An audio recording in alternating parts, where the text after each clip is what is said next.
What is going on, everybody? Hey, How are we doing on this fine day in May? My name is Eric, and welcome to Reality Bytes, your 33rd podcast of this week. Welcome to Virtual Reality Talk Shows, folks.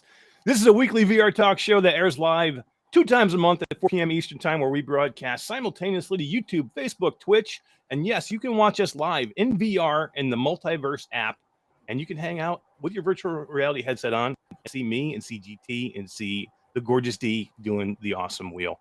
If you can't catch us live, you can always catch us afterwards on your favorite podcast platform. But if you catch us later, you cannot win any of the amazing prizes that we give away all the time. So make sure you try and be here when we go live. But before I go any further, we have an amazing kick-ass show, and I want to get it going because GT's ready to pass out. He's been doing podcasts for about 3 days now. I'm ready. I'm good. I've got coffee. I'm all good. How is everyone? Thank you for having me on. Thank you. How you doing? Absolutely. We all have coffee. We're all ready to roll. We'll say hello to Todd Jackson. What is going on, my friend? Hi, diddly ho diddly. It's a great day to be a Flames fan. Come on, we got one more game. I see you with the Calgary Flames shirt on, and you're a hockey fan. Yeah, we lost last night, but it's okay. GT, is there any hockey fans in England in any way at all? No. Yes. And no, it's not because, like, the only time I ever knew anything about hockey was like the video games and they just punched each other a lot. That was like the best bit, is just punching. Yeah, that is the best part. Yeah, it's a big fight. That's all. The hockey is just revolves around the fights. D, are you wearing your Chicago Blackhawks hockey? No, I kind of already wore that, and no, so I got to do laundry. Are you guys against one another? Like, you two teams? Oh, that would be great. Are you? I don't know. Blackhawks did. We are definitely not fans of the same team. Yeah. Drama. This could be good. But Drama at QTC. Yeah, my team's been out of it for a minute, so yeah, whatever. They didn't make it. Sorry. She's not in the running. Yeah, sorry. Well, GT, thank you for being here, man. We appreciate it. You just pulled some double duty and did an amazing show on F Reality with Mike and the boys and Jenny from Cloudhead Studios, which is a really cool show, man. It's very cool. Yeah, thank you. Yeah, there was lots going on, lots to talk about there. Lots to talk about. Yeah, hell yeah. And we're going to get into some of that stuff, but let's do what we always do. We'll say hello to the amazing community that we have out there. We'll say hello to Traveling Man. How's it going, buddy? How you doing? Ryan Holt is here. Mick Burr is here. Mike Newton is here. Ryan Brannon. We have Onakazi. Let's see, who else do we have? We've got Dark Angel. How you doing, Dark Angel? She has been always. We always have Dark Angel. We always have Dark Angel. I love my Dark Angel. Traveling Man. Hell yeah. Nice. We've got Scissor PL, Marcellus Flowerbox. I love these names. That's amazing. Chris 9989, Chris Lebrecki. How you doing, man? Troy Gillis is here. We've got Mrs. GT here. How are you doing? Thanks for hanging out with us. We appreciate it. Some guy named Lamplighter is here. Mepper is here. Rift Traveler. Wolveraz is here. Quadzilla. Michelle B. Mind Jive. Oh my God, so many cool people out there, man. We appreciate it. Mark Evans. We've got some people in the multiverse as well. Thanks for hanging out with us today, everybody. Man, guys, it's been a little while since we did this last time, right? In a few weeks, been a minute. Yeah, that was completely my fault as well. That's good. It's that's what we're doing. Right? Yeah, we makes it a little more exciting when we get back together. So. Yeah, because we can kind of catch up a little bit, and I think that's going to be like the focus. I think, and in the early goings on, we're going to talk a little bit about what everybody's been doing since the last time that we all met and got together, and we're going to talk about some cool stuff that's going around the industry right now. So let's hit the other stuff. And GT, you've had like nothing going on in your life. It's been extremely boring and quiet. And He's been asleep in this.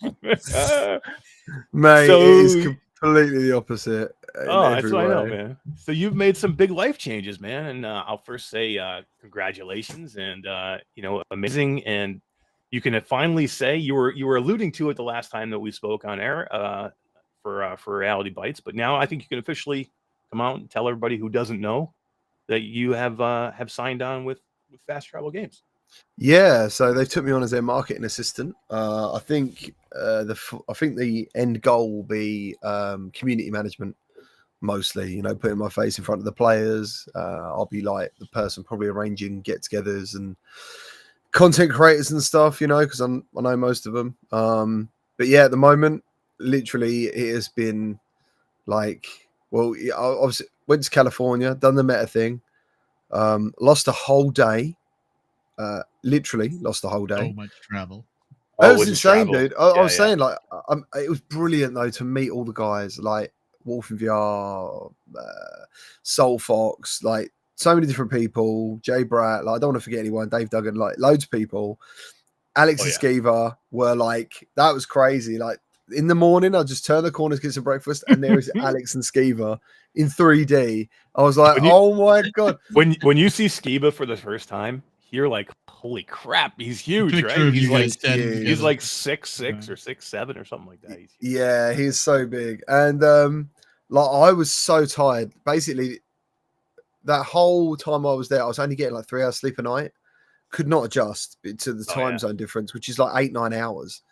And there was guys around me with like 1 hour difference going, oh man, I'm so tired. And I was like, don't talk to me about being tired. Like, don't mention it to me. So, and they all want to go out to the pub too, right? They're like, let's go out, guys. The pub. Yeah. And I just remember walking up to the guys, Alex and Skiva, and we like hugged that. And I said, can we just do this again? Because I did not react right. Like, and I just walked around the corner and actually walked back around again. I was like, guys, all happy and stuff. Yeah, it was amazing. But the weird thing was, right at the end of it all, I left them at 1:30 on Thursday afternoon, and I arrived back in my front door 4:00 Friday afternoon. Wow, that's crazy. How the fuck does that work? Like, right? I was like, I was like, how did that happen? Where is? Yeah, like, is it? I don't know. Was I like abducted by aliens or something in the meantime? I've been probed. I don't know, but yeah, I don't know what happened, but yeah, so that happened. Then I went to Stockholm, met the team at Fast Travel, known some of them anyway, met some of them at Gamescom. I hope you guys, I know it's a long way, but if you can do Gamescom coming up this year, have you ever done Gamescom? We haven't, but it is definitely on my radar. It's going to be in Germany, right? Not Cologne, I think. Dude, it is the most incredible gaming event in Europe, as far as I know. Like, there is like 9 massive hangars full of games and all the props and stuff you can imagine. And first time I went, Fast Travel, this was a first. They did a VR booth and they got Servios, Resolution Games, Carbon Studios, all them guys under one roof. That's so crazy. Like, yeah, they pulled everyone together. They even done like an evening out as well for everyone, like a creator get together. So Vertigo Games, they did one like a creator get together, and it was just awesome, you know. And Andreas, for me personally, has always been a bit of a go-to guy for most things ever since I first met him. They were the first studio to ever give me a game, to respond to an email of like, please, can I have a free game? I can't afford to do this. And as I was saying earlier on Reality, like, it's weird when you first start, you're only playing the games that you own. And I then start buying all the games. And then it gets to a point I'm like, Jesus, this is like, back then on PSVR anyway, there's like games every week. I can't keep up. Like, I can't afford it. So you start sending emails. Like, I think I was on around 400 subscribers, and they responded with Apex Construct, and I was like, "Wow, like that's incredible." Do you know what I did? I just remembered. Right, just sorry, I will get off this subject about. No. This is what we're here for, man. This is why we're here, right? So no, it's not. But like, I was introducing myself to all the team, and do you remember Apex Legends came out like maybe a year after Apex Construct? And I remember the hashtag Apex and the search led people to buying Apex Construct instead of downloading Apex Legends, like, even though one's free and one isn't. And I remember like Andreas going, this is amazing. Like, people are making this mistake and it's brilliant. So when I was meeting the whole team, you know, when like you think of something, but you shouldn't say it. Yeah. so I'm standing there and I was like, yeah, in the first game I ever played from you guys, Apex Legends, blah, blah, and I was just like, Oh no. oh, no. And everyone like laughed and stuff. But yeah, it was lovely meeting the team. They're very mental health aware, which is nice. Yeah, I'm not used to that. You know, it's never been like that in any other business I've been in. It's all been about just getting it done. So yeah, it's really cool. Very much looking forward to the future now, which is something I haven't for a while. Like the channel's been amazing. But yeah, to be able to work in something that you love is awesome. So yeah. Yeah, and that's a good point for everybody to know too. Is your channel is not going away. So anybody who is like disappointed that they're not going to see GT anymore, that's not the case.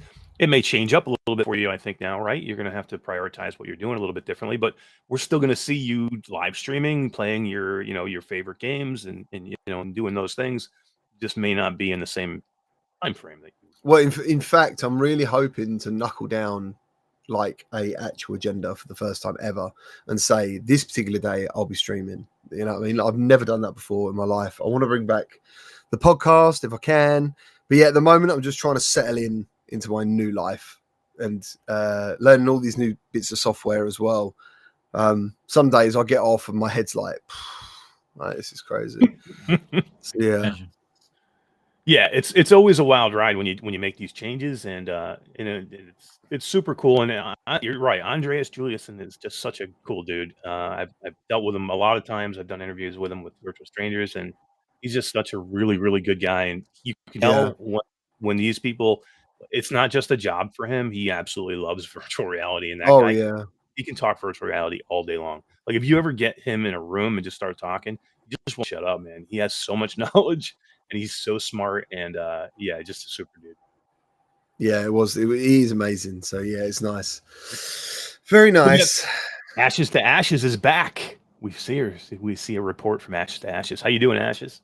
Hello. Let's hit a little bit more on California, because it was a cool time for you and a lot of the Oculus ambassadors. You got to kind of get together for probably the first time with most of them, right?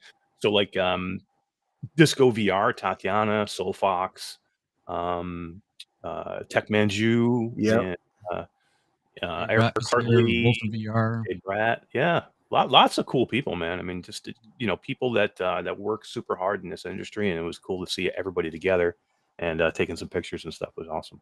It was awesome. Like, and I think like there was something that Blair or Anti-Cleric, whatever his name is, the developer of Lo-Fi, he didn't like the idea that we went out there for nothing.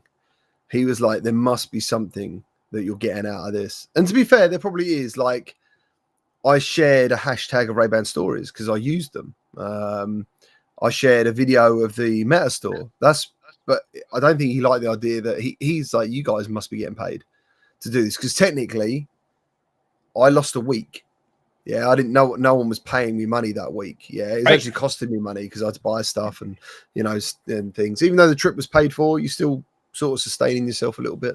But it really was. I mean, all of us were a little bit like, what is this?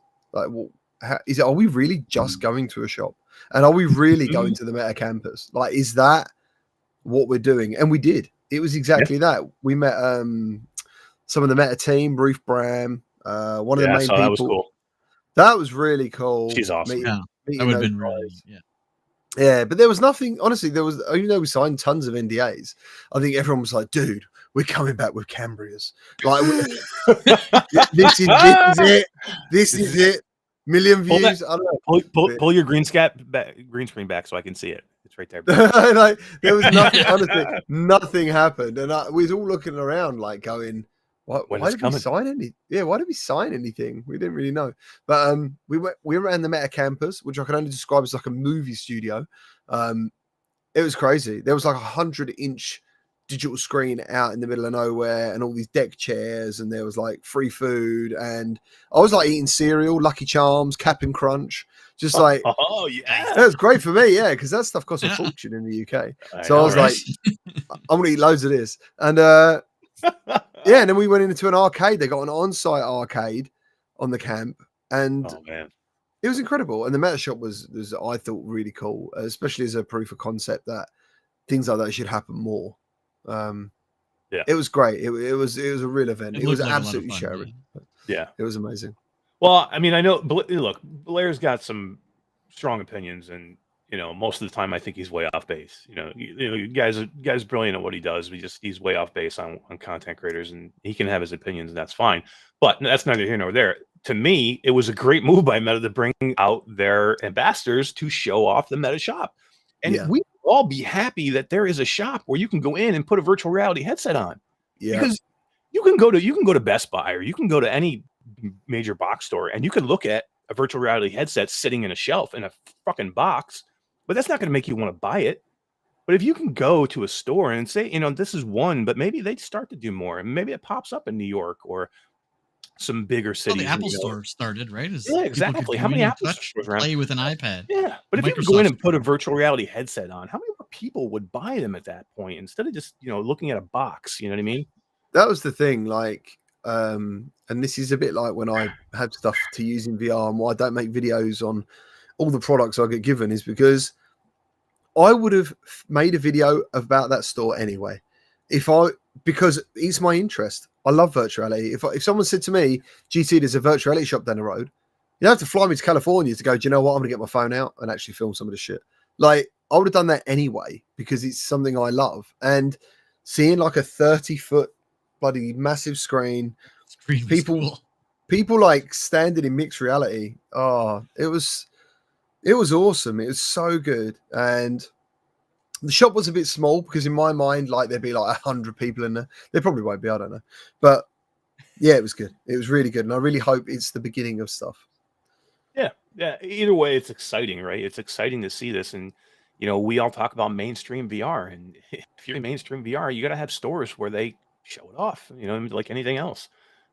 So, my fondest memories of going to GameStop and trying the newest game on the PlayStation 2 that they had on display there, you can actually use it and play whatever was on there. When you can do those things, that's a big part of it. You know what I mean? Seeing it for yourself. So, I mean, if you can go somewhere and put a virtual reality headset on, that makes a difference, right? Well, yeah. I mean, I don't know. Did you guys ever go to anywhere and actually demo any headsets before you played them? No, I never demoed a headset. Like, we have VR arcades here, but they're pretty new pop up. When I first got into virtual reality, it was 5 years ago. Like, I didn't know anybody in it except for me. Yeah. The only time I ever did it, I did the Void. When I was in Disney World, and they had the Void there for a few years until COVID, when it went out of business. But that was amazing. But I had already been in the virtual reality at that point. But before I had gotten it, I had never tried it. So how did you? What about you, Dee? Did you rent a headset or anything, or? When I was living in Tampa, Florida, is when I first came across it and tried it myself. There were a couple of barcades that people brought their setups into, and you sign up on a sheet and go try it, and it blew my mind, man. It was crazy. Yeah, I was very fortunate. Sony did an event at EGX. Like a VR event, and it was crazy because when I went there was Oculus, there was HTC, and there was PlayStation, all showing VR headsets, and I had no interest in them at all. Like 1-2% interest when I saw other people wearing them, but on the way in and especially on the way out, I was like PSVR all the way, because I kind of already discounted the fact that I had the PS4 already because I've already paid for it. It's done. I don't need to buy it again, so you kind of forget that. And the headset, I didn't know how much it was at the time, but I remember buying Move controllers really cheap. But when I played it, I was like, this is the future, dude. Like, this is amazing. And apart from that, the only other way that I could get other people to try it was to go into the local game store and they had to put down, I think it was £10 for half an hour, but you had to pay for the headset while you were there in case you broke it. Because they'd seen so you'd go in there and you'd be like, refund you if it didn't break. Yeah. So you'd go in there and say, "Oh, can I play this headset?" They'd be like, "Right, it's £450, please, I think, or something." Plus the extra, plus £10 or £30. It was something crazy because I was really upset about it at the time. I was like, "This is going to stop people trying it. It's the opposite. Yeah, they're going to be frustrated and probably think, fuck this, this is way expensive." Yeah, but I could see why they did it, because like at that time, some clips were going a little bit viral of people messing up, like in PlayStation, there was a guy playing Resident Evil, and it was the very first experience where your hands are bound together. I can't remember what it's called now, but he whacked his controller in his face into the headset really hard. And I remember thinking, wow, I mean, as we all know, PSVR is actually bloody sturdy. Like, it's not cheap, you know, it's well made. But yeah, you know, so I really find it interesting when people say like how they first tried it, and what led them into where they are today, you know, why you guys are here now. Yeah, right. I mean, and it's funny how the different experiences were for people. Like I said, yours was all PlayStation VR. Like Wes from Virtual Strangers, that's how he cut his teeth, was in PlayStation VR. For me, it was the DK, not the DK one, but the CV one, the original Rift. I missed out on the DK one. It was a little early for me, but yeah, I have one. Thank God I was able to get one, but. Yeah, the CB one was my first experience. Quest 2 for you, right, D? That was your first spot. Yeah, that was the first one that I owned. My only one. Yeah. Quest 2 was your first experience. Yeah. Wow. Well, the first one for me personally. You missed a lot of the jank. Oh God. I was just gonna say you did miss a lot of jank. Yeah. But no, I think I'm trying to remember what units they had in those barcades when the people brought them in. I don't remember. I remember black controllers, black headset, maybe. I'm not sure. Yeah, it was probably Rift, or Vive is blue, right? Vive Right. was blue. I still remember. What about you, Todd? How did you get into it? I think I have to think back, but I think my brother-in-law had bought a PlayStation VR. We both had PlayStations, and he's like, "You got to come try this." And I played some dinosaur game or something where Eric, you probably know what it's called, but 3 people on controllers are running around in a little village, and the guy in the VR is a giant dinosaur or a dragon or something like that. I remember that. No. It's on PlayStation 4, but I played that, and I was like, "This is the coolest shit in the world!" Like, is the sound going quiet for anyone when he talks, or is it me? I don't know. Does anybody else have audio issues with me? No. Just the whole show sounds a little bit quiet for me for some reason, but I don't know if it's because it's restream. I don't know. It could be. Oh, it could be. How are you guys in chat? You guys can hear us? Everybody okay? Just give us. Todd's cutting in and out. They're saying. Interesting. Yeah, I thought he was. Yeah, it's like what they call. It's called I use it when I do Quest. Basically, when you talk, the volume goes down, but obviously that's the opposite of what's happening. So you're talking, it goes. It's not like just said and flip it. Yeah, right. Yeah, take all my some settings sort of mic, something going up and down. Yeah, but yeah. But yeah, I ended up with the Windows mixed reality headset. Ducking. Thank you, Sim. Yeah, ducking. Yeah. Yes. But yeah, you went to like Windows mixed reality headset, right, Todd? The Acer. Yeah, that's what I never owned a Rift or a Index or anything like that. I had Windows mixed reality for a couple of years, and then bought Quest 1. Surprised you're still here. Seriously. The Windows mixed reality one I really didn't have any problems with it ever. Really? Even the controllers I liked. I want to see that bad boy. Great, go grab that. Right here. Yeah, go grab that. Well, you're doing, because I want to see that thing, man. I don't think I've ever seen the Acer one. I don't remember seeing that one at all. I know what Todd might need to do. He needs to quickly go into settings, go to audio, and turn off his noise suppression. Yeah, his gain is probably too high or too low. I mean, too low. Yeah, I think his gain's too low. Yeah, and the noise suppression is kicking in too hard. I do have noise suppression on, so I can turn that on. Yeah, it might be worth turning it off. So yeah, anybody out in chat, and if you guys were new, if the Quest 2 was like your first headset, take a look at this jank fest that Todd had. I don't care what you say, Todd. Those Windows mixed reality headsets were rough. Oh, my God. The Odyssey was probably the best one. The Odyssey. I'm okay now. Give us some more. Check 1 2 3. Testing 1 2. Much better. Much better. All right. Here it is. First, I'll show you the controllers because these are cool. Oh my God! Look at those things. They look. Those are the light rings. They look a lot like the controllers now for the G2, the HP Reverb G2. Oh yeah, and G2 is a Windows mixed reality. Yeah, it is. But I mean, how old is your headset? They haven't changed much. Except you have a trackpad. Yeah, there's a trackpad on yeah. there. Look at that thing. That's really like the G2. It looks like a lot like because the ring on the G2 controller is huge compared to It's like huge. most rings.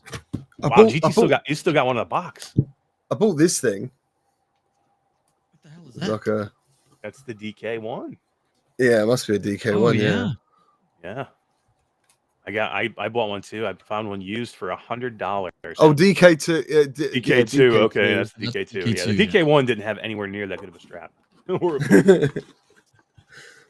Yeah. We had a $5 super chat from Travel Man. It says, brought up Jank and jinxed it. We jinxed it and we brought Jank up and jinxed Todd's mic. And then Yeah. Bluebell with a $9.99 super chat says, love this show and these wonderful Aw. content creators. D, that includes you. Oh, That's awesome. So Now, this is the that looks a lot like the PlayStation VR setup, the way the Halo is on that. That's probably why I loved Halo strap so much. I used this so much.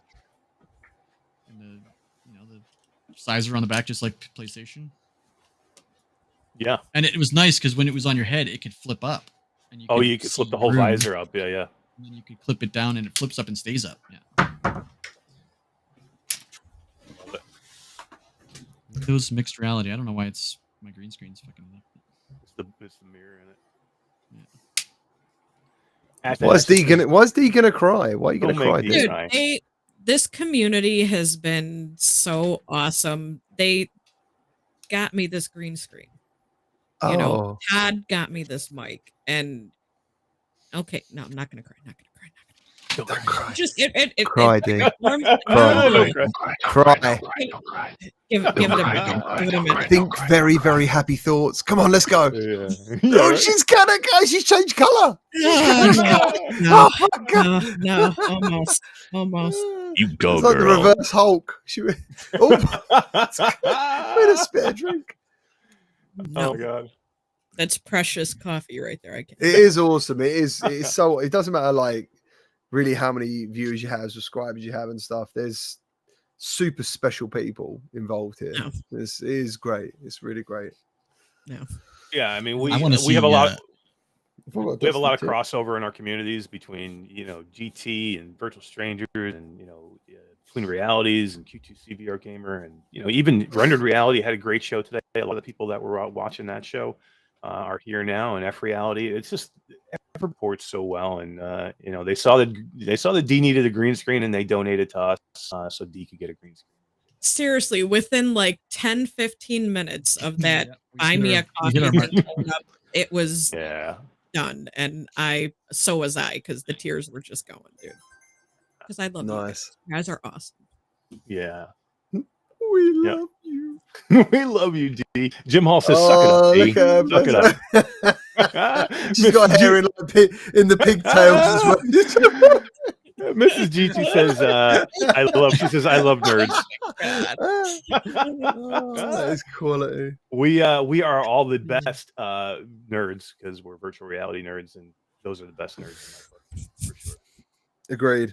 But I absolutely love being able to show off all of our headsets and tech, and it just kind of reminds me of Thursday. We had Jerry Ellsworth from Tilt 5 on, and she did the show from the office of Tilt 5, and at one point she just got up and she took her laptop and she started walking us around the office.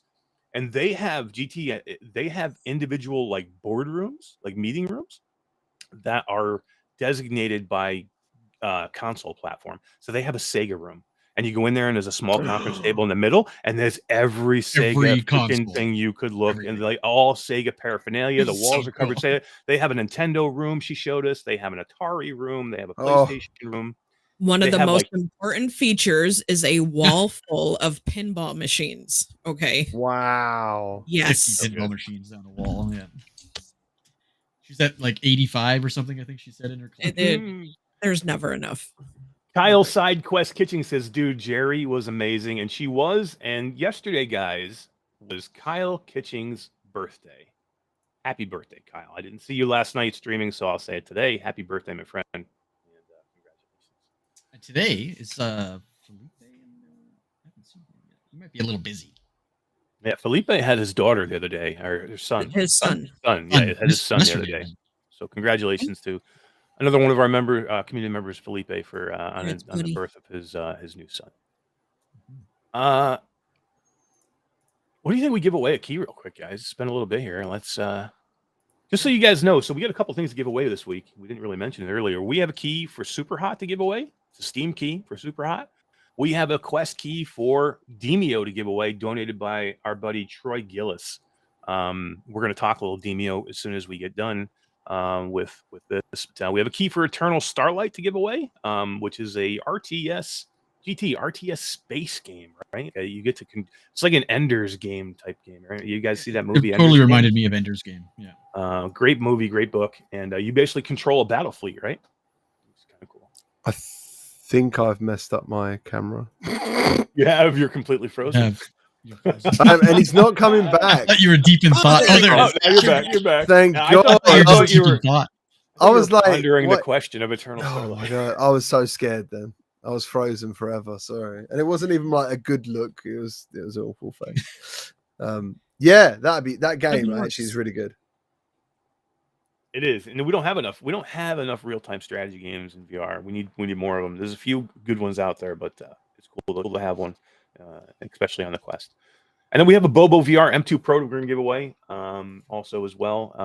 So thank you again to Bobo, and thank you to Todd and his buddy for giving away the Bobo today. So let's give away Super Hot real quick. Get that wheel going, D. It's ready when you are, yo. Oh, wait.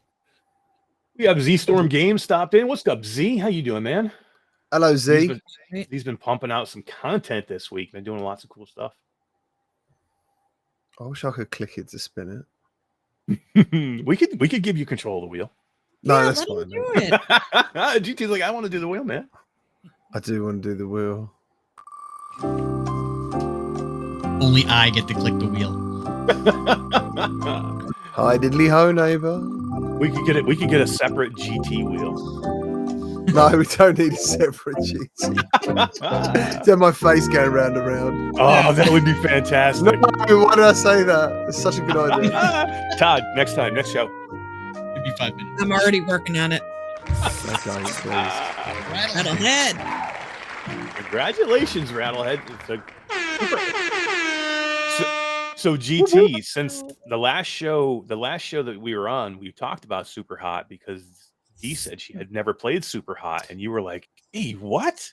Yeah, I know. That's kind of illegal. Yeah. So since then, Dee, have you played Super Hot? Yes, I have. And the one comment that I have on it, okay, when you're pulling your helmet down or whatever to start playing the level, I'm in game. I'm like dodging stuff, and bullets flying past me, but it still gets me. And I'm like, how big is my freaking head in this game? Like, is it the size of that? But other than that, I had a great time in it. It was super cool. Oh dear. So you have a big head in that game. It's it's the pigtails. It's the pigtails. You gotta rid of it. Ashes to ashes with the. You know who else is super hot? Hey. It's the wrong show, but you got it. Oh, we got it. Roots is gonna be so pissed. Is that copyright? Surely. He said we can. I can't. Baba Booey. Papa Booey. Too funny. Congratulations, Rattlehead. It's a great game, and you know what else is a great game? Oh, and Rattlehead says re-roll. Looks like he's got it already. He's got it. You have it.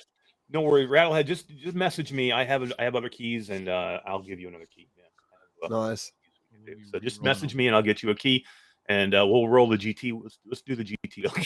No, don't do the GT. Will, for goodness sake. Oh Please. man. Please, thank you. Hey, Mr. Tasselhoff is here. Decepticon is here. He says, yeah." Oh yeah. He used to the Decepticon back in the day. I used to jump into Rec Room during charity streams and stuff. And one day he was doing Bill Cosby impressions, and we was getting super chats. That's awesome.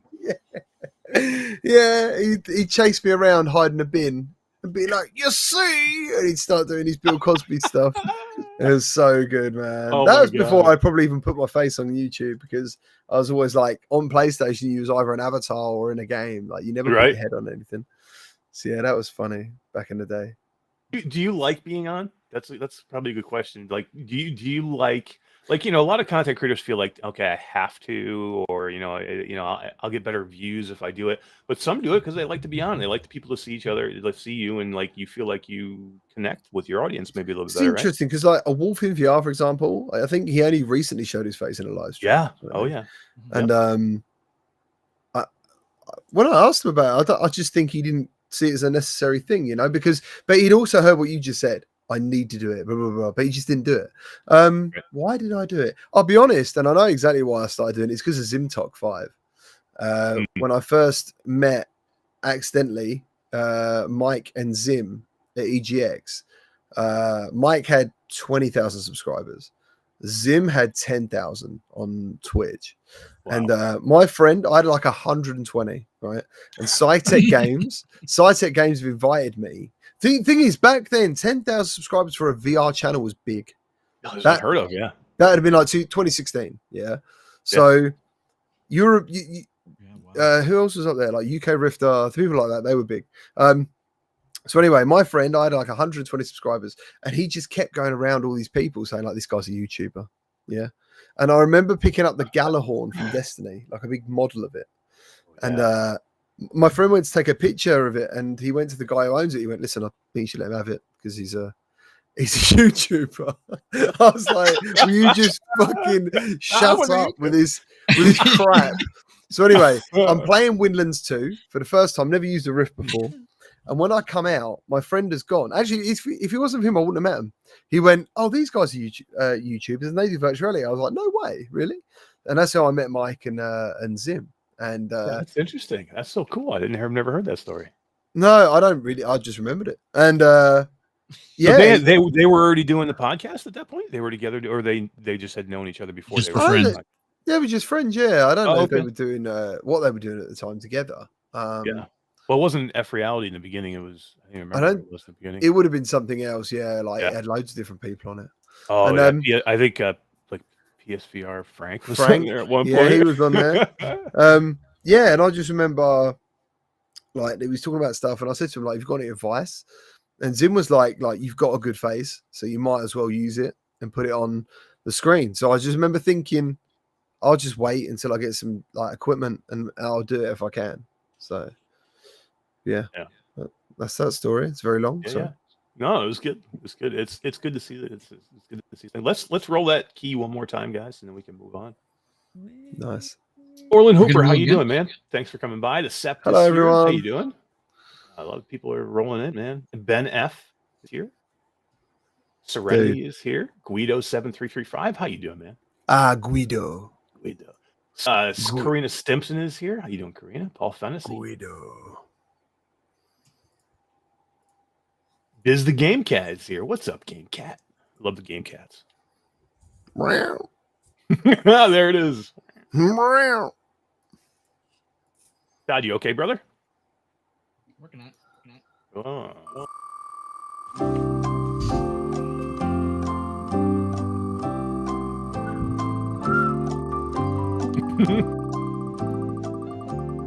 Warmac is here. What's going on, Warmac? How you doing?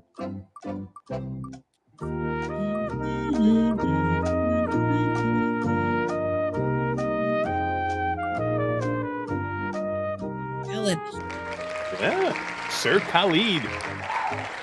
There we go. Congratulations. That's awesome. Great game, super hot. When are they coming with super cold? Is that the next game? Super cold? We need a new game, right? We need a new game. The dad jokes. But I just started. I know, right? I know. He's like, I can't have a new game. I just started one. So I think a game that I decided Saturday nights are my VR streaming nights, my live streaming nights, and I think I was talking to Roots earlier, who was going to join me, and I think we just decided that we were going to stream live Demeo tonight because we haven't done it in a long time, and Dee's never played it, and shocker. I know she has it now, and I think it's kind of topical because yeah, right. I think it's kind of topical because they're just about to come out, guys, with their next book, which is they are, yeah. Serpent Lord, I think it is. Serpent Lord, that's it.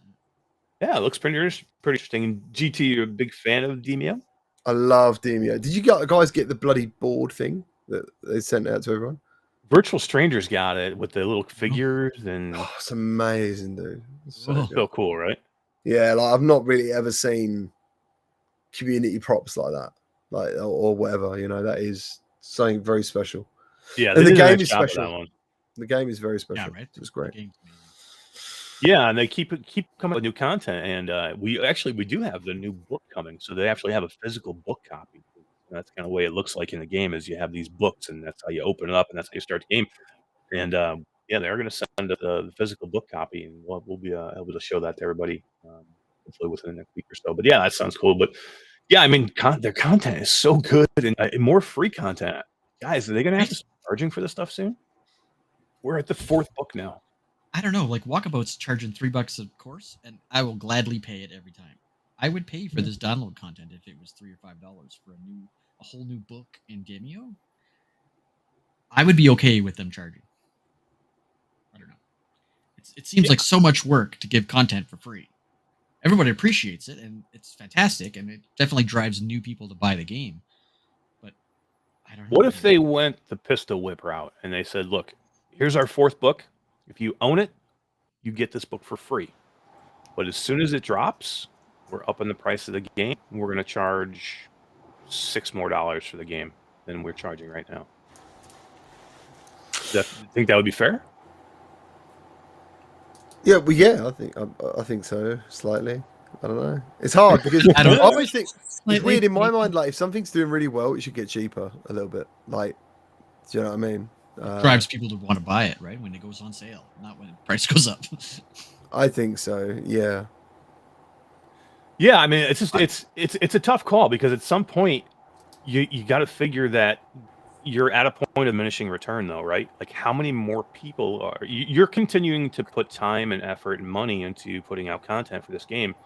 Where is the cutoff point? And we're probably not there yet because of the popularity of the Quest, but there's got to be a point where you're not going to sell as many new games, or as you.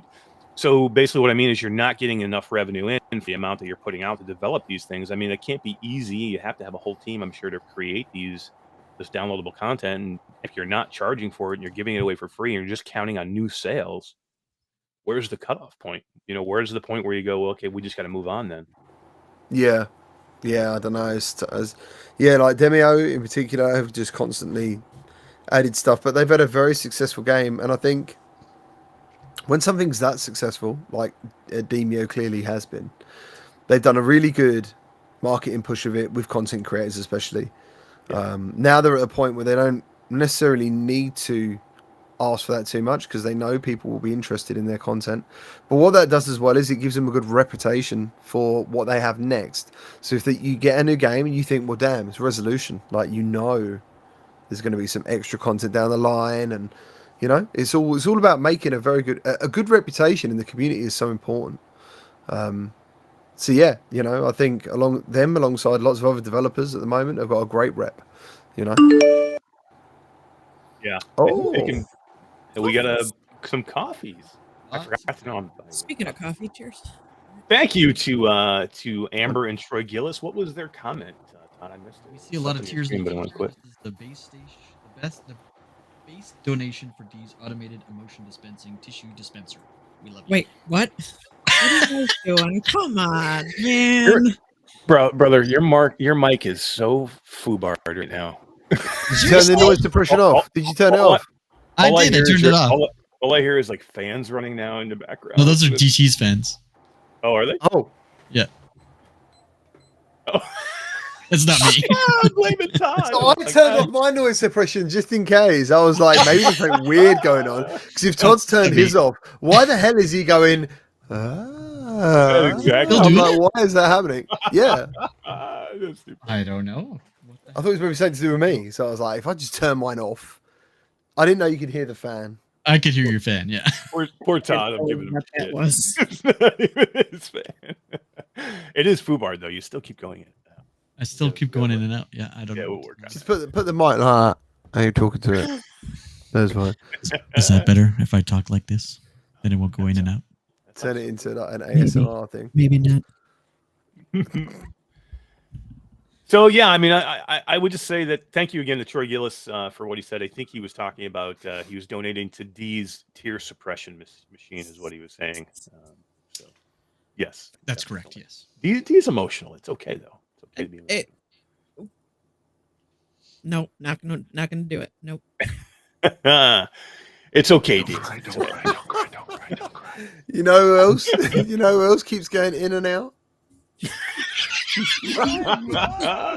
Oh, that is amazing. We love you, Dark Angel. That's getting a time was skip. awesome. GT's mom joke. Traveler Man says now, Traveler Man says now you sound a little too sultry, but it's okay, Todd. Now I'm afraid to talk. Come on.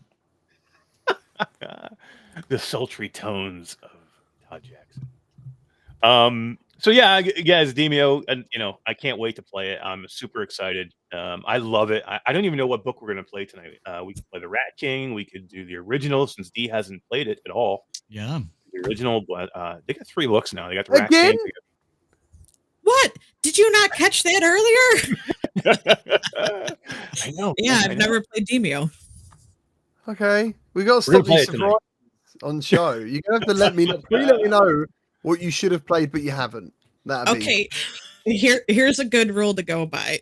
There's like a 90% chance that I haven't freaking played it yet. That's it. So Unless it's after the fall. Then she's as a rule of thumb, There's a Alright, good okay. chance. I What hear about Okay. about Moss? Moss is a classic. You got to play. Yeah. Oh, D. Oh dear. Dude, it's on my wish list, man. I'm out. We'll get you covered, D. We're just gonna I'm just gonna go through and I'm gonna go message a whole bunch of developers and say we need we need keys for D. No, We need keys for D so she can play these games. no. Yeah. It'll happen. So guys, we'll just I don't there's been like a million talk shows today. Rendered Reality went on, they did a great show today. F Reality went on, did a great show today. And the news has all been out there. I don't want to rehash it again, but I think we should catch quickly. We should talk a little bit about the Cambria and just we'll hit on it again. We saw this amazing video. Todd, do you have the video? See if you can you come up with that video? Because I just think the video. Yeah, I think the video. No. The Cambria mixed reality video. The one we watched together the other day. I just think it's such a good video, and I'm constantly looking at ways I can beat up on Meta every once in a while. But when they do something good that I think is amazing, I want to hit on it, and I just like to see what you guys think about it. And let's show that trailer real quick, and then we can talk about it. Last year at Connect, we introduced Presence Platform, a suite of machine perception and AI capabilities that enable developers to build natural interactions and mixed reality experiences on Quest. Mixed reality is an important step on the path towards the metaverse. It blends elements of your real-life environment with virtual worlds that you can interact with, opening up new possibilities for productivity and fun. Let's scale this up 5%. Yeah, that looks more balanced. I'll send these changes back to the team. Talk to you later. Over the last few months, we've rolled out Presence Platform to developers one feature at a time, meaning realistic and immersive mixed reality is possible on Quest right now. Oh, really? Bring a bit of your living room into your VR environment, or vice versa. Presence Platform's pass-through and scene understanding capabilities let developers build mixed reality experiences that are aware of where objects and surfaces are in the room with you. So you can go fishing under your living room floor, or join the fish underwater. Easy to integrate hand and voice interactions help developers build mixed reality experiences that feel natural and intuitive. Hello? This is with the Quest on. This is black and white. The Quest 2. And spatial anchors enable developers to place virtual objects onto real surfaces that are persistent across sessions. I can see So why you the can pick capture up is that getting chess hated game on. right where you left off. Doesn't do it justice. Checkmate. These experiences are amazing on Quest 2, but how do we take them to the next level? With color. It must be what is like. Project Cambria is our next cutting-edge Yeah. VR headset. Yeah, right. New sensors will enable high-definition color pass-through to boost the realism of these experiences. Advanced reconstruction algorithms help represent your physical world in the headset with a sense of depth and perspective, making mixed reality feel more comfortable. This is important. This right improves here. the experience, She whether you're just took playing a her quick own game environment or and working she for a changed longer it time while completely. wearing the She's headset. now in VR. So We here that's at how Meta are quickly you're gonna be empowering able to developers to transform build from experiences AR to like VR. these because they're a crucial part of our journey towards building the metaverse, where people can connect, create, share, explore, get things done, and ultimately, Have fun. I don't know why that was getting such negativity. I think it looks bloody awesome. Yeah, Right? that's the same thing with me. And like I said, I'm the first one to kill Meta, but when I think they do something right, I think that's a great video, and Yeah, I think that that's shows really off. good. Yeah, I think that shows off exactly what you would think AR should be able to do. And if it can do what it shows off in that video, which they usually don't put stuff out that's like way out, or they don't put stuff out that's way away from what is really, really going to happen. So they're not going to be like Magic Leap and do the whale in the gym that jumps through the floor in AR, and And nobody's got glasses on. yeah, and it didn't, and it was completely outrageous of what they could actually do, and then it didn't happen. They don't usually do that. They're going to give you usually a pretty good representation of what their technology can actually do. So, God, if they can do that, I mean, that excites me more for Cambria now than it did before. And I thought the color pass through, if that's a good representation of what it's going to be like, looked freaking crazy amazing. And GT, when you tried it in California, was it close to that? I try what? You trying to catch me out? I tried to cut you a little bit. I tried to Almost had you. almost. So Almost. yeah, I mean, I think it looked pretty good. Yeah. So let's talk about the Cambria and Bytes and GT. Are you going to get a Cambria? Is it something that you're interested in? I think if to be honest, if I've got the money, I would love to. I don't think they're going to send me one, to be honest with you, because I don't think. You got to remember, I'm not a Meta ambassador or an Oculus ambassador. I'm a Quest ambassador. Yeah, and they push that a lot. Like they've made that very clear that we are Quest ambassadors. So I don't think It's not me. I don't think they think my viewers or anyone who follows me is interested in a high-end PC headset. I mean, this thing could be like £1,000, $1,200, or you've got the $299 Quest. Like, I just, I think everyone wants to fantasize maybe about having it. But yeah, I mean, not only that, they want it, even if it made my life easier for capture and all these other things because of the extra power. They would want me wearing a Quest in the thumbnails and in the gameplay. So there's no real incentive for me to ever get near one. Just being real. Yeah, and it seems like they're going to push this toward more as a business headset that can do gaming. You know what I mean? Instead of a gaming headset that can do business. So yeah, I think you're right. I don't think it's something that they're gonna focus on. Now they did confirm. Andrew Bosworth had a QA earlier. He did confirm that this is going to be, a standalone headset that will operate in the Quest ecosystem. So it's going to do everything that your Quest 2 can do. So there was some thought that maybe it wasn't going to be able to do that. It was going to be a PC VR headset only that was going to be focused on business.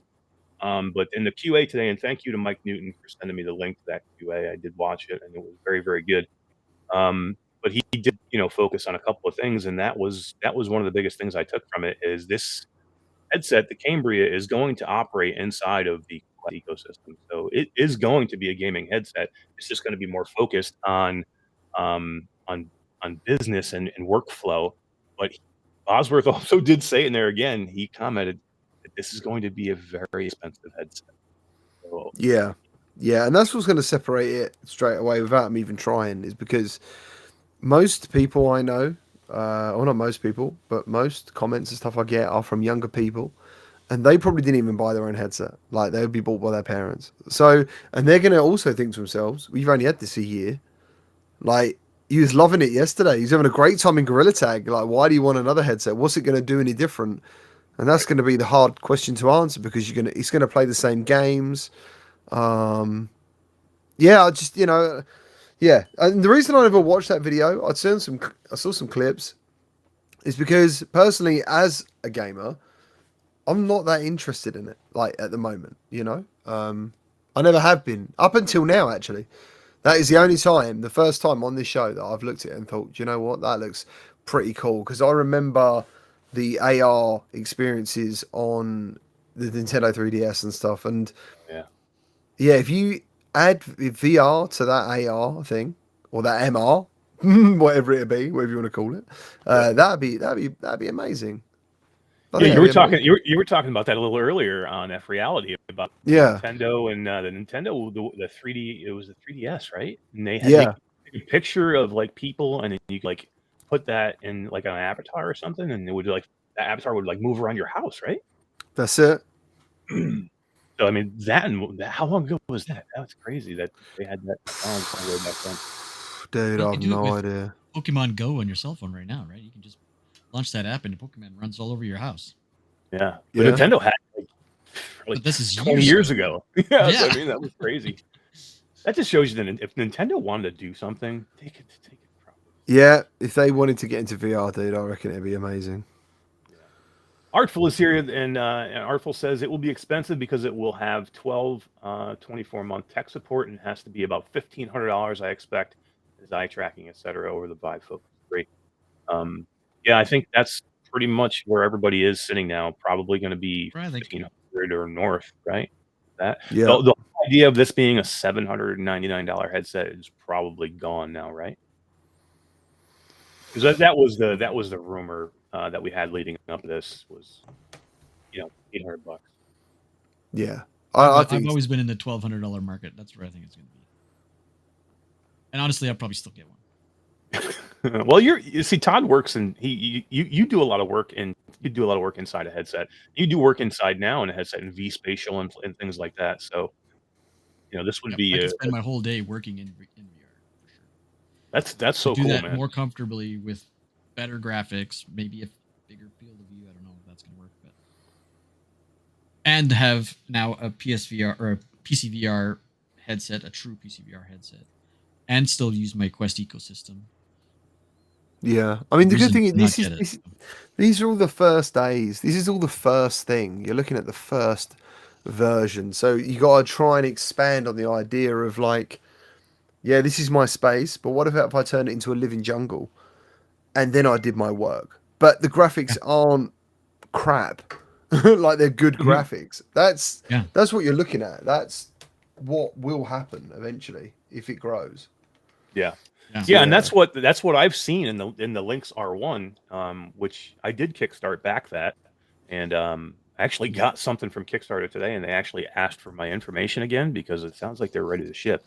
Oh, that's exciting. So that like when that happens, when you get that information, they're like, you need to fill out this survey, and the survey is basically give us your name, address, phone number, and everything again that you gave in the thing. That usually means that things are about to start flowing. So, it sounds like. Excited? Oh shit, yeah. And I tried it at GDC. I actually went out there and I met Stan LaRoche, and I actually got a chance to put it on my head and try it, and I was freaking blown away, man. It's amazing. It's crazy. Like we've all seen the video of what that thing can do, that demo where they go inside the solar system and you move stuff around in your own environment. But when you do that and you put the thing on your head, it's completely different. A game changer.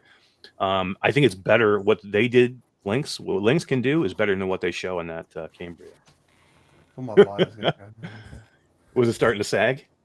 I don't know. Like, I don't know whether I'm just imagining it's going to sag. But yeah. Well, yeah, I'm extremely excited for the Lynx R1. That sounds like it's coming, and yeah, I really can't wait for that too. And I don't know about. I'm in your boat with you, GT. I don't know. It's going to be a lot of money for me, and for me, it really would only be a gaming headset.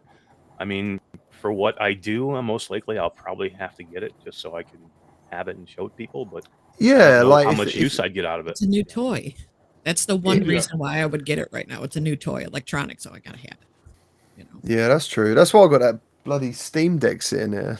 Yeah. So you were playing a game. You put like a little YouTube short or something out the other day. You were playing a game. Oh yeah. That somebody had put you onto or got for you that was amazing, and you said you couldn't put it down, but it was cool to see you get the Steam Deck. Yeah, it's a pretty cool bit of kit. It's absolutely huge. Did you see those comparison video shots I made between the Vita and the the PlayStation Switch? Vita and the Steam Deck? My goodness, it's so big. Like, it's really big. Yeah, but the screen is pretty. I heard. I don't have it myself, but I heard the screen's pretty amazing. It looks really, really good. Yeah, it's really nice. Plays it's pretty really much nice. anything, right? Yeah, it does. It beats everything. It made my PS Vita look terrible. Disco VR put out a video of her using it in VR. Huh? What? Oh, yeah. Yeah, You she used played it in VR VR? on it. Oh. What is going on? Why is Dee laughing so much? I keep looking at her and she keeps laughing. Chat. What's She's happening? reading chat. Nothing. Yeah. Nothing. Were they saying something about us? Oh, No, no. my boss. Oh, My boss. Oh, your boss is here. Yeah. Oh, hello, She's- Dee's boss. Tina, is she Tina. supposed to be working right now? No, I am off on the She's- weekend. Don't try and she's pull laughing at this. Oh, yeah, I love your accent. Hmm. It's Thank fake. you. It's fake. He's from New York, actually. Yeah. Oh man. He's from Boston. So, Don't let him fool you.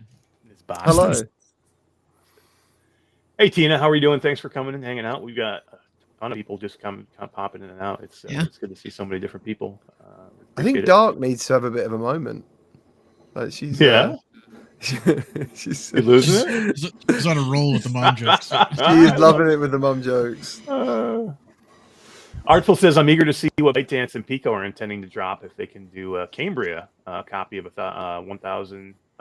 What would Todd buy? Cambria or Pico 4? I don't know. We've Eric and I have talked about that a few times, and it's too early to tell. Like, we don't know enough about the specs on each one of those things. If the specs for the Pico 4 come out before the Cambria is released, that could change my mind completely. What's your thoughts on the Pico 3 launch, GT? And now that it's in Europe and it's in England. They have emailed me and said they wanted to send me something. So I'm just gonna wait for that. But from what I know from other people who've had the headset, they don't use it because it's so similar to a Quest. There's nothing new or different, and apart from the capture tools, I think, and the fact that it's uncompressed PC VR. But even then, they're not reaching for it. I don't know why. So I need to find that out myself a bit. But yeah, like Mike VR Oasis, he just said to me, he went, "Look, you can have mine." Like, he's just not that's the truth of it, like the store's probably not even that I am blushing a little bit. Trying not to though.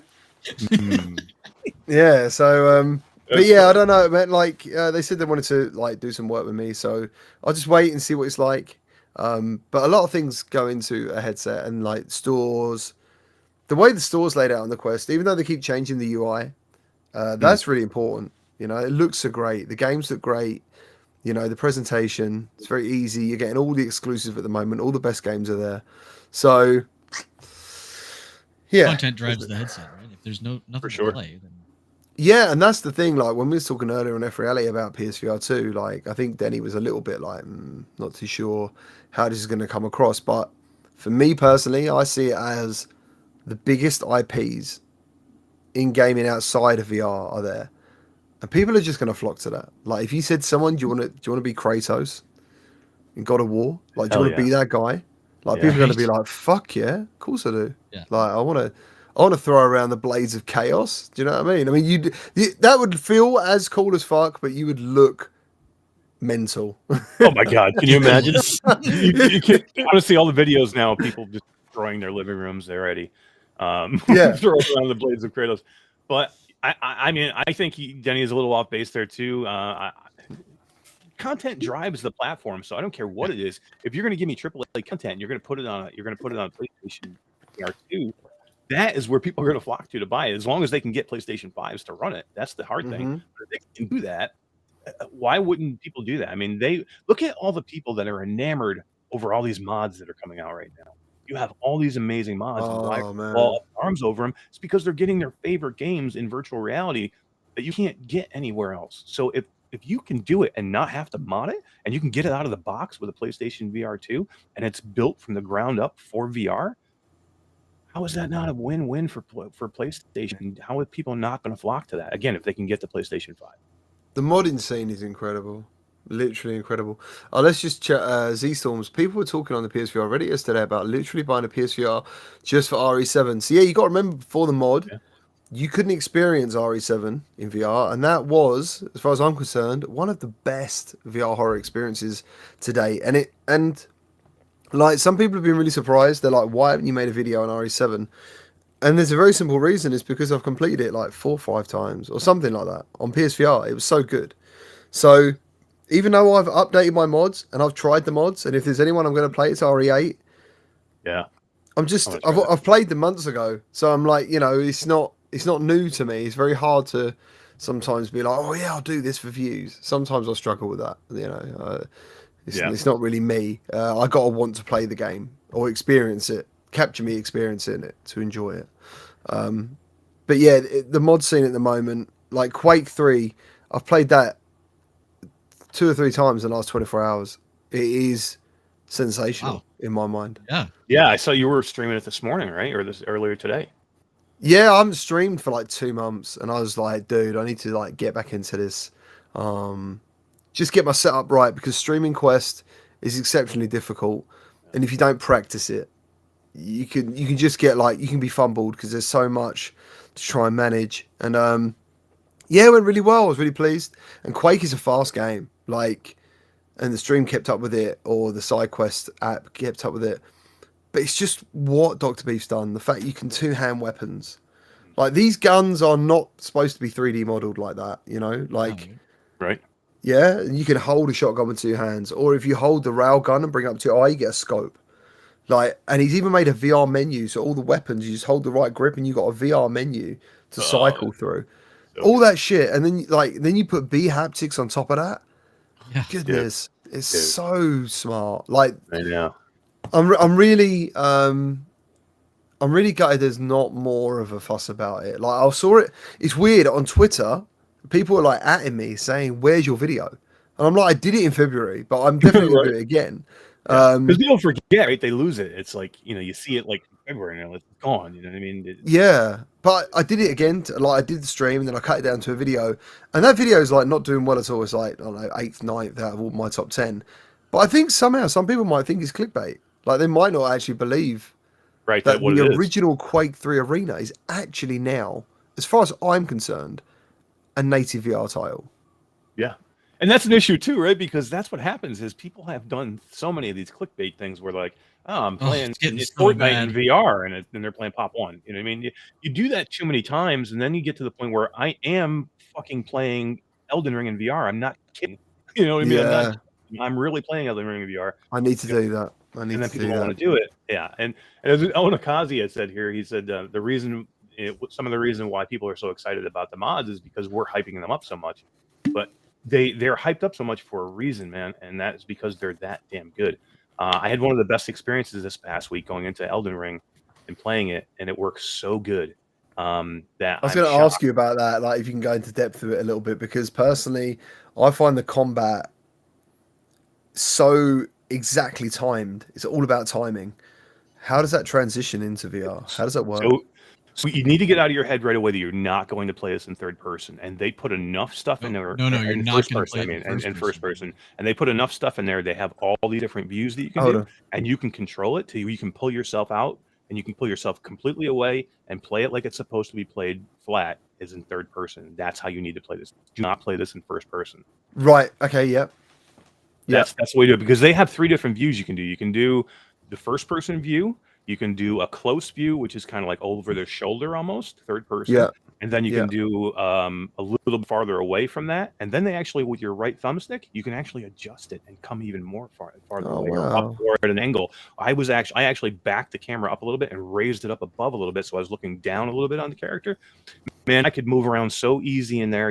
The roll is good, riding the horse. As long as you get it out of your head that I'm not going to be swinging my hands around like a maniac, I'm just going to use the gamepad, and that's okay. And as long as you get around the fact that I'm going to be in third person, the way the game is meant to be played, you will have one of the best experiences you'll ever have. When you can freaking look up in VR and see that huge golden tree in Elden Ring, freaking blow your mind, man. Didn't you say you wouldn't play it flat anymore after I will this? not play it flat anymore. I won't. There's no reason for me to ever go back in and play it flat. Yeah. That's a big step. Yeah. It's just, there's no reason to. And the only reason I probably would is if I want to go in and pull somebody in to help me beat a boss or something, because you can't do that in VR. If you're going to do multiplayer, yeah. I think I'm going to buy it, so I've got it on the Steam Deck and try the virtual reality thing. Oh, yeah, right. Yeah, it made me change my card. So I about a month ago I bought a 3080 Ti. I'm running a 2080 Super. I bought a 3080 Ti and I haven't put it in yet because I've been really busy and I've been doing some recording with a Pimax and I wanted to show what I could do with the 2080 Super first. I started playing Elden Ring and it made me go, you know what? I'm stopping what I'm doing right now. I'm ripping the fucking guts out of this computer and I'm putting the 3080 Ti in so I can go see it again. And it blew my mind again when I went in and I played it on Ultra with the 3080 Ti. Wow. Did you capture content as well? Did you? I did. I have some. I have a video that's probably going to hit. Hopefully. And it come out well? Yeah, and actually it came out better than I thought it would. At first I was like, I don't know how this is going to show, if this is going to be like, and you know how it is when anything else, when you're covering it flat, it never gives off exactly what you're seeing in the headset. But it looks pretty impressive, and it'll show you how I view it and how I see it.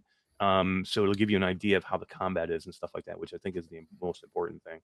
But nice. Yeah, I can't wait to see what you think about it when you do it. It's yeah, I'll have to try it, man. I haven't played Elden Ring for a while. I've been trying to get back into, funny enough, making videos again because of that. Like everything that changed for me in the last few weeks, it's been weird. So yeah, I've been trying to get my feet back into. Is it feet? I don't know. I've been trying to sort myself out.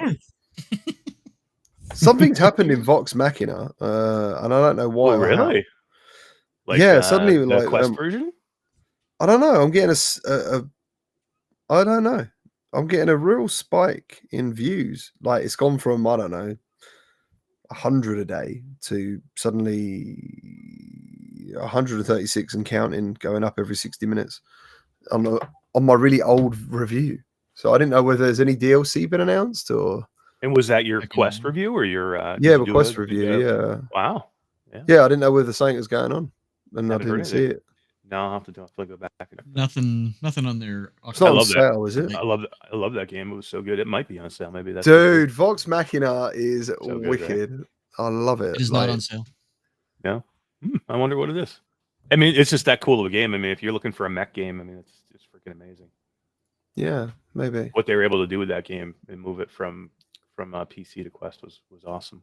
Mrs. GT says, "Do you fall when you die?" Though I don't know what that means. Do you fall when you die? That is like to off do a cliff. It must have to do with Elden Ring. With Elden Ring. Yeah, Elden Ring. I have no idea. I don't know. Oh, like do you die in real life when you fall in the game? I don't know. That would be bad. That would be bad. I don't know. Yeah, you have to play because you know how many times I've fallen off a cliff in that game, and that's why you cannot play this game in first person. The combat is not good in first person. You need to be in third person. And again, I've rolled off so many cliffs, playing that game. So it'd be way too hard for a person to do that. I can't remember who it was. Maybe it was Mateo. I can't remember who it was. I watched stream it. Or it was a video. It wasn't a stream. And he played it all in first person because he wanted to experience it. And it was so hard to follow. Like it's too hard. Right in your face trying to fight. Like it was impossible. Yeah, it's just not. It's like it would be like trying to play. For me, it'd be like trying to play Returnal in VR and make that first person. It's not meant to be that. It's meant to be a third person game that you can't. There's some games you should just play in first person. D. What? D. Naughty. She's a naughty girl. Look what she's put. Oh, D says you know who never says it's way too hard. As long as we're not talking about my mum again. Like she's not like that. Hey, are you okay? Did we lose you for the rest of the show? Oh my god, breathe, bro. It's her boss. I think her boss. Don't cry. Now, see, this is a different kind of cry. This is me laughing so hard that I can't breathe that I start crying. Oh man. Your boss has come in the chat, and the two of you have gotten out of control. You and Dark Angel and Tina and Lana and Ashes have taken over the chat. I love it. Oh, Bluebell said Benjo played it first person. I haven't seen his video. When I spoke to him, maybe you only watched the first bit of the game. I think he said to me, he played it in first person, but he soon stopped playing it in first person because he didn't like it or something. I'm sure it's him. I watched about 20 minutes of it, and then I just couldn't watch it anymore. It was just you watched 20 minutes of something you couldn't watch. That's amazing. Yeah, right. Dedication, man. All YouTube people want you as a viewer. You're like, I'll watch 20 minutes of this crap. Subscribe to me. Yeah, I'll take 20 minutes of that. Hit the like and subscribe. Yeah, what? Yeah. I did. Watch but don't enjoy it. I gotta show my love for everybody. But yeah, I got a couple of videos coming out that I really hope that everyone watches 20 minutes of. Oh yeah, well before we get, I want to start wrapping up because I don't want to keep you too long. We're almost an hour and a half in, so let's just talk about that real quick. So next week, Todd has a review of Area Man Lives coming out. Oh, cool. Okay, we can't talk about it then. I'll take it. I'll talk about it. You got to watch it because I kind of go off the deep end. So take MASH going off on Beat Saber, but put it on Todd. Yeah, it's funny because like, were you expecting anything from this? I was expecting a lot from this game. I was very excited to get it. The hype. I'm so bloody confused at the moment about this game. Oh, you play it, you're going to be way more confused. So like, it's weird because I know like some people have played it and the description of it sounds pretty cool, like being a radio DJ or something and making these things. And then I saw the trailer and the guy's got hairy hands and I'm like, why has he got hairy hands? And then, well, do you know why you get hairy hands? And then someone in my Discord, and then someone in my Discord posted a review from Oculus Store and it was really negative. And it had 7 or 28 likes against it. Like basically agreeing with it, saying, yeah, you're right. Like, this game's really bad. But it sounds good. So I'm really the concept confused. And the way that they hyped it up, I was excited. Right. But it is not at all what I expected. Right. Like, did you ever play that? What was that hitchhiker game that you played, Eric? Hitchhiker. Hitchhiker. Is that what it's called? Hitchhiker? It could be. I don't know. Yeah, it was called Hitchhiker. And basically in Hitchhiker, he sits in the passenger seat the whole time. You play the whole game sitting in the passenger seat with no other VR besides you in your head. Yeah, moving your head around. This game, there's parts of the game where it's supposed to be voice controlled. Right? You talk in the game. You don't use a controller. You talk. And it's prompted. They say something. You're supposed to say something in a reply, but you're supposed to be able to say whatever you want. That is not the case at all. Like, you could just mumble crap and the story continues. I can't wait for this review now. You could fall asleep and the game would play without you. That's always a good selling point for a game. Yeah, I slept through the second half of it. Oh, you gotta watch I gotta play. I'm gonna splice it together after this, but I was so bored. Oh my god. Oh man, you put me off. Disappointed. I was going to try this. I was going to try it. Like I said to the guy, you got to try it now, just because it's like a train wreck. You gotta. No, you can't look away. No. Please. I haven't got time to. Oh my god. Yeah, I can tell you this. Review before you do it, but it is. Thank God you played it because I definitely will not be playing that thing for sure. Oh god. That sounds like the worst type of game to me, and it sounds the opposite of what virtual reality is. Yeah, and then I played a game that I've never even heard of. These people, the developer contacted me on Twitter and said, "Hey, you want to do a review of this game?" And I was like, "Yeah, sure. Let me look at it." And I had a blast. Yeah, it's called State Conqueror. State Conqueror. Oh. Really? Where's where is it out now? And where? Oh, it's okay. It's an App Lab game. It's on sale for $14.99 right now. Nice. So I think it's a mobile game that they converted to VR. Okay. But what no kind of jank. game? Like, it's like a tower defense kind of thing. You have a table in front of you, and you have to control these little castles and send soldiers off to battle other castles until you get all the castles. So it's like an RTS level. Yeah, kind of. Oh, okay. Oh, dude, do you remember the game by Vertigo that was like that? There was a game by Vertigo which had two factions on two sides of the table, and you had like cards. No, and this one you have cards. You have cards. I'm telling honestly, you know what you just described to me is this game that's already out that maybe everyone's forgotten. Because like normal, obviously a lot of people are new to VR now. Yeah. Let me have a look. I need to try and remember. But it was definitely a Vertigo. I'm pretty sure it was a Vertigo one because when I went to Gamescom, it was one of those ones that was like, oh yeah, can you play it? Skyworld, Serenity, thank you. Yeah, check oh out. My God, yeah. Have a look at Sky. That's what I mean. No, there's so many games that people have forgotten about, you know. Check out Skyworld Kingdom Brawl, Todd, and let me know if it looks like that.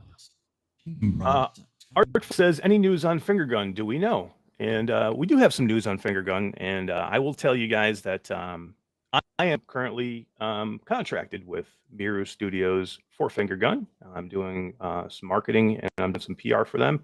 And we have huge news coming for Finger Gun, and I'm super happy to be working with Miru and Eniko and Mannix.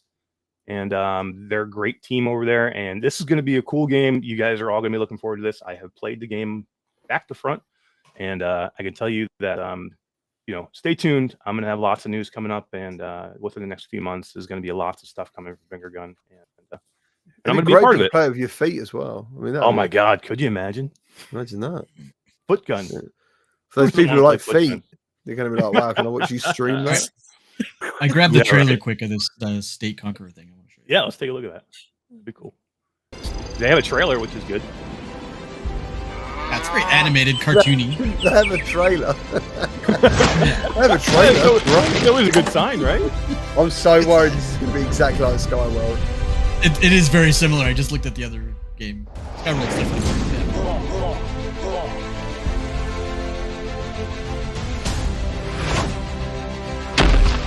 You know what this looks like? You know when you see those mobile game adverts on YouTube that aren't really a game? Yeah, right? But this is exactly what it's like. How do they keep their cameras so still? This is game. Yeah, right? How do they do that? It actually looks pre-rendered. So it is like a card battle. Card game? Kinda. Yeah, it's a mix between cards and castles with different heroes.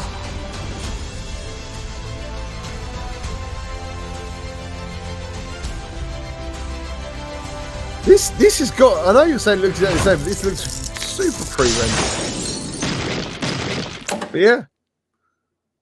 The gameplay looks like that, Todd? That's kind of like the gameplay? Yep. Wow. Yep. Nice. Yeah, I was pleasantly surprised. I think I played 20 levels. Squares. Yeah, hey, like I said, it had a trailer. That's always a good start. It's a very good start. Yeah. You know how many App Lab 2 games hours don't even have trailers? And you're like, what are you? 2 hours into that Area Man Lives crap just so I could get footage. That was a heck of a way more trailer fun for playing Area Man Lives. That was a heck of a trailer too, right? I need to watch this. I need to check this out. Area Man Lives. I might even fire it up tonight just to see how bad it is. Now you can't get away from it. Yeah, right. All right, guys, let's move on and let's give some stuff away, and we'll wrap this puppy up for this week and get the heck out of here. But let's make some people super happy and give away some Eternal Starlight, a Demeo, and a BoboVR. Nice. Are you doing the wheel? Right. Yep. What do you want to do first? The GT wheel? No, don't do the GT wheel. Don't do the GT wheel. That's gonna be next episode. No, don't. Yes, you brought it into existence. No. You called me out on Super Hot. It's my turn now. Nadine the lady is on Facebook. She says, "Hi all, that looked awesome. So happy I'm not working today and get to join in. Awesome. Thank you for being here, Nadine. We really appreciate it." Yeah, thanks everyone for being here. Thank you for the likes as well. It's been really cool. And the chat's been so active. It's been awesome. It's amazing. The amount of I love when people are just like go off and chat and they can just talk to each other and just have some fun too. Glenna Councilier is here. Jerry Fang. Awesome, man. Thank you guys. Eternal Starlight. Great game. It's my ringtone. Is it really on your phone? Oh, that's awesome. It is, yeah, it's my ringtone. It was. Eternal Starlight's actually pretty cool. Yeah, it is. Oh, it's nearly Tina. Oh, Tina. Travis? Well done, Travis. Bluebell says GT wheel. Yes. Oh, See? This is how things happen. Okay. Brought up. They want it. AppJ says, how do you get on the wheel? AppJ, all you have to do is comment, and you just if you haven't commented at this point, now you're on the wheel. But you have to comment to get on the wheel, and it automatically puts you on there. So if you're not on there, if you weren't on there the first time, you're on there now. Mm-hmm. Then our good friend put you on the wheel if you don't comment. Yeah, it's always good to comment. Just say something. Just say hi, and that's all you really need. But yeah, congratulations. Let's give away. Let's give away the Bobo, and then we'll save Demeo to last. Damn, do the Bobo. Best head strap in the business. Did you see the newest one? The newest thing, GT? The new B2 dock, where you can turn any head strap into a Bobo battery? Yeah, the new B2. It's just this part. Yeah. So basically, you can take a Kiwi. You could take a Kiwi Elite head strap, and it allows you to dock it onto the and make the Kiwi Elite into a Bobo. Basically, you with can the take battery, the original hot jock swappable strap battery that comes with it and put the battery on the back. The jock strap. They're too smart, man. Notorious, how's it going? Thanks for joining. Bluebell, oh, thank you. I love you too.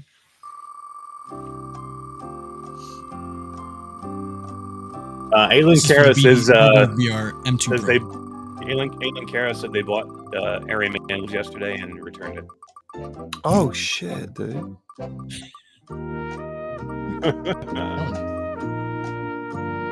Kyle? She called it. Kyle or Diz. Hey, happy birthday! There you go. That's right. I forgot. It was what a great birthday. Oh yeah, happy birthday. Nice. Alicia Nikonov says, wait, where do we need to comment? I somehow missed that. You just did. You just commented. That's all you just need to comment anywhere. Wherever you are, Facebook, YouTube, Twitch, Universe, you can comment anywhere, and you automatically put you on the wheel. You can yeah. Nice. Yeah. Once you comment, you're in. What we got next? We got Demeo. Damn, that is Demeo. Or I heard somebody call it Demeo or something like that. Oh no, they called it Demeo. They're like, let's go play some Demeo. It sounds like a sauce. Yeah, right. Hey, I gotta get. Hey, got the Demeo. The Demeo. Guido 7335 says, "Get me some Demeo." Guido. That's right. My name is Guido. And Demeo was donated. Yeah, thank you to Troy Gillis for donating Demeo to some lucky person here in chat. We appreciate it, man. Thank you. And again, thank you guys for hanging out with us on a Saturday afternoon. We appreciate Only it. case is hold the Demeo. Demeo. The Demeo. I can't believe we've been on for an hour and a half already. It's gone so I know. fast. It goes by so fast. It's been good.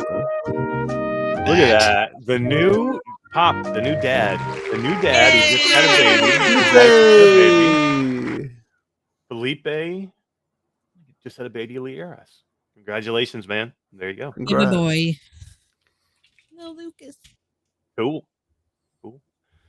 So yeah, I think that's going to pretty much wrap our show up, guys. Do we have anything that we want to hit on, Todd? Some news that hadn't been really talked about this week that I haven't heard much about is the Catwalk C that's coming out. Their Kickstarter started today. Yeah, Catwalk C with their seated C2. one, right? Well, it's a combo unit that's you can sit or stand with. Yeah. Have you got any images? Unit. I can grab some. Yeah. Maybe we'll see them. I might see them at. I haven't seen their name on the list yet, but maybe we'll see them at GT. Are you going to be going to AWE? Don't think so, as I've got no idea where it is. That is in Santa Clara, California, and it is the first week of June. Is the Augmented World Expo? I don't know, because that'd be 2 days in a year I would have lost. Like, do I get younger if I use these days? Come on, you got to come out. You got to come hang out with us. Or all the cool people are going to be there. If all the cool people will be there and someone pays, I'll be there.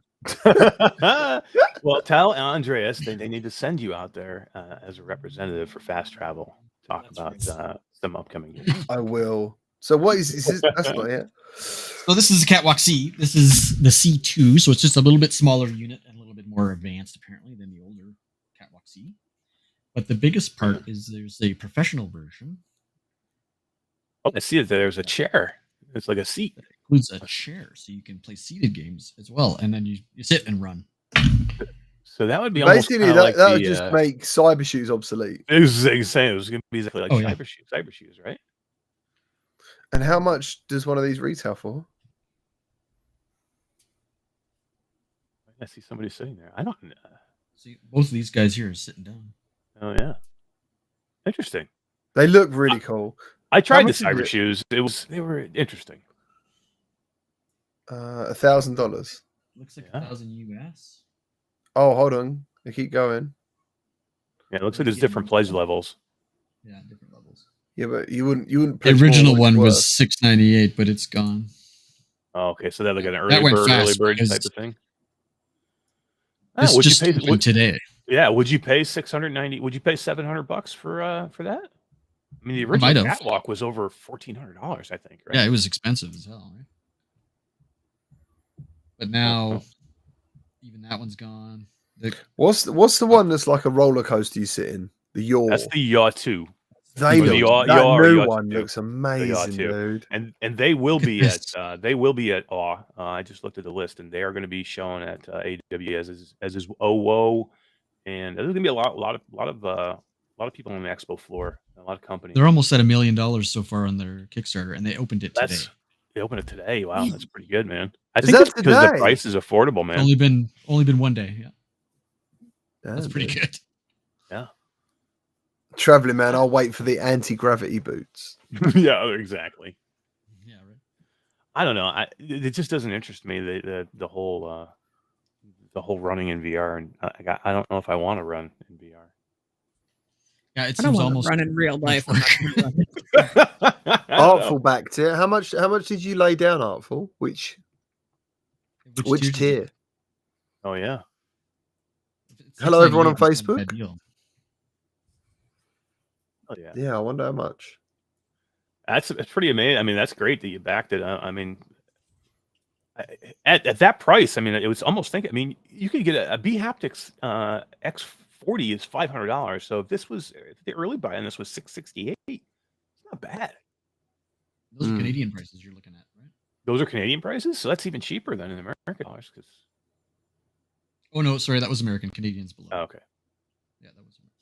He went. Starful went with the cheapest version, which was. Did you get the early bird? That sounds like they got the early bird. Looks like there was only 50 of those, though, huh? That's right. 50 of those, and then $798. There was 100. $898. Another 150. Interesting. Up to $998. Yeah, let's take a look and see. But yeah, for me, I would get the YAW 2 over any of that stuff. That looks freaking crazy, amazing. I got a chance. Amazing. At CES, I got a chance to try out the YAW 2, and I did a roller coaster sim in that, and that was really, really good. That was a while back, man. The price of them, I think if I opened a VR arcade, I'd buy them because then you could use them with so many different other experiences. Oh yeah, and they look so cool. Flight, driving. I mean, you could do anything. Yeah. Yeah, absolutely. Wow, look at that pledge one. Look at that video. That's the YAW. They killed it. They sold out of most of their stuff in like the first day or two, I think. You could get like the other ones, but their early bird specials they sold out of quick. Like it was. I remember being in talks with them about possibly featuring stuff like this, but I think they were like, "Who should we send it to? Which British person?" And Steve Knows was. He was in there, dude, like chatting all day, every day in that Discord. Yeah, he was really going for it. Yeah, it's cool. It's super nice. I mean, it's really comfortable, and that's the new one, though, isn't it? Like the new one looks the YAW 2. Like the other one was like half a bowl, wasn't it? It was like a dish. It was like a dish. Amazing. This is flat gamer and virtual gamer. Yeah. Oh, you can do anything in this thing. Yeah. They were showing it at CES. They were showing it playing flat and playing in virtual reality. So that's so cool. But it was way smoother than you would think. You would think, in a motion simulator like that, it would be like knocking you all over the place, and it's not. I mean, when it needs to, when it wants to, it'll do that. It has power to do that. But when it needs to be smooth, like if you're playing like a racing simulator where you want to like have that smooth, feeling of being in a car cruising, it can do that too. It's not like I've seen motion simulators where they just jar you around so much it shake the headset off of you. I would rather back that than the Cat C. I agree. Yeah, For me, I agree. Yeah, Look at Personally. that. Are you kidding me? But Yeah. maybe Artful's like super active, you know. Yeah. I just think I would run for like 15 minutes and I'd be like, okay. And I would probably never use go it again. again. Yeah. Not saying that I'm lazy, but Yeah. You know. All right, guys, let's give away Demeo and then get the flock out of here because Boom. a break. He's probably got to pee. No, I'm Just give away good. Demeo. We're done. We gave Demeo to Philippe. I'm good. Oh, that's right. Okay, so we're good. We've given We're everything away. I love it, man. I love everything away. It's amazing.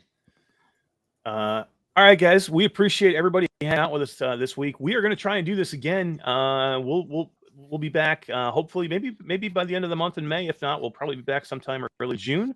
But we were having a ball doing this. We're getting a lot of cool information out. Hopefully, we're doing something different than you don't see normally out of your everyday, podcast. That there's so many out there now talking about VR. So hopefully, we gave you guys something a little bit different. You enjoyed your time here. I appreciate it, guys. Thanks for joining me today. We You got guys are D. awesome. D's the one. She's the Thanks variable. for the buy me I know. coffees. I know. Look at that Thanks for the smile. super chats. How can you resist that big smile that these got? Oh, stop. Ashes Go, to girl. ashes. Oh my goodness. Did this chat get horny at some stage? I know, Like right? I'm looking at it and it's What the hell like happens on his I'm trying to avoid looking at it, but it definitely got a bit moist. Moist. There was some moisture. I was like, Oh, it looked slippery in there. that's going to be our new tagline: Reality Bites. We get Not moist. slippery. We get People moist. are slipping over.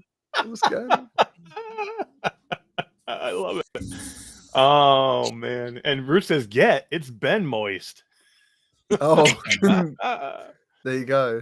It's been an interesting chat, that's for sure. We're gonna have to rewatch it. hell yeah! I need to. I'm gonna have to go back. I hope we don't get a copyright claim because I want to go back and watch the chat. Because once we get a copyright claim, even if we fix it, we lose all the chat. So, but I hope we didn't get one. So hopefully we're good. D's cried. Yeah. I'm looking forward to stamping this one. This is going to be great.